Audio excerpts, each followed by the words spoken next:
you have to contemplate the price you pay for inaction.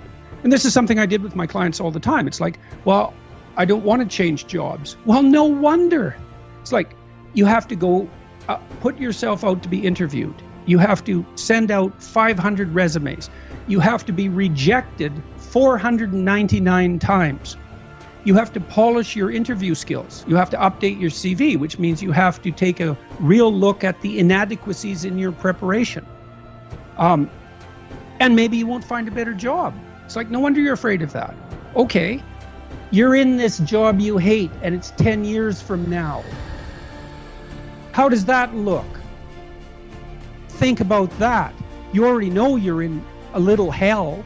You know perfectly well it's going to get worse. Which is more frightening? Action or inaction?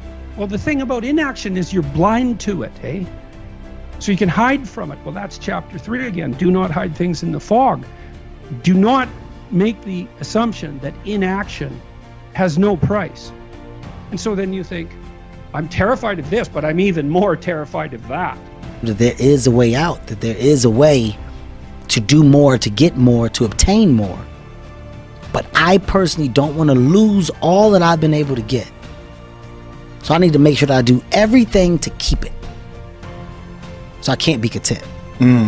So there is an understanding, but I refuse to click on the switch of, it's the story, man. Yeah.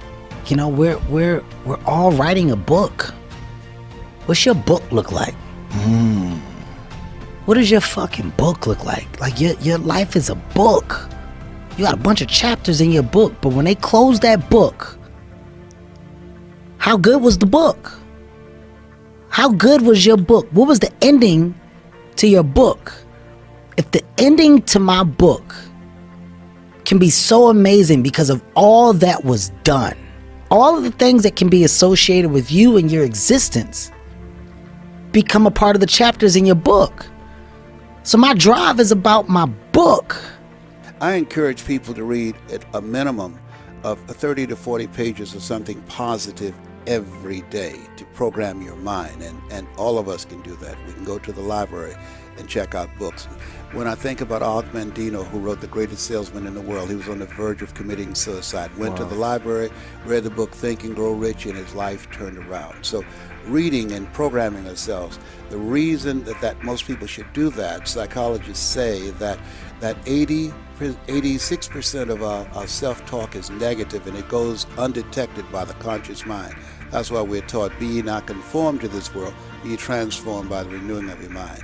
Listen to recordings and things that are positive. Go on YouTube and find things that will begin to empower you.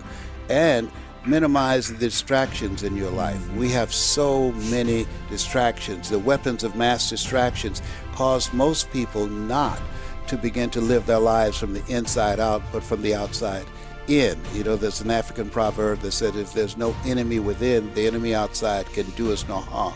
Shakespeare said, the forte of Brutus is not in our stars, but in ourselves, that we are underlings. So you have to program yourself, or your mind will be programmed. The other thing is that have goals that's beyond your comfort zone, because in order to do something you've never done, you've got to become someone you've never been. You've got to become a risk taker. Viscott said, if you're not willing to risk, you can't grow. And if you can't grow, you can't become your best. And if you can't become your best, you can't be happy. Because I judged myself so much on not being happy all the time, because I thought there was something wrong with the fact that I wasn't happy, that I drove myself insane not being happy, rather than just being like, you know what, maybe I'm just gonna do the stuff and just fuck happiness for a minute. And so I think it's like, when we have these, like, am I happy, am I not happy?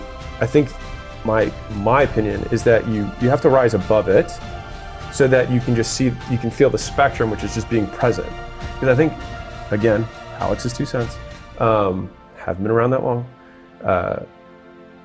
If you are present, you're present. Like, most people aren't present ever. And so it's like, if I can just be present, even in my suffering, I'm there, right? Then I can experience joy for being human and having this experience that I only get once.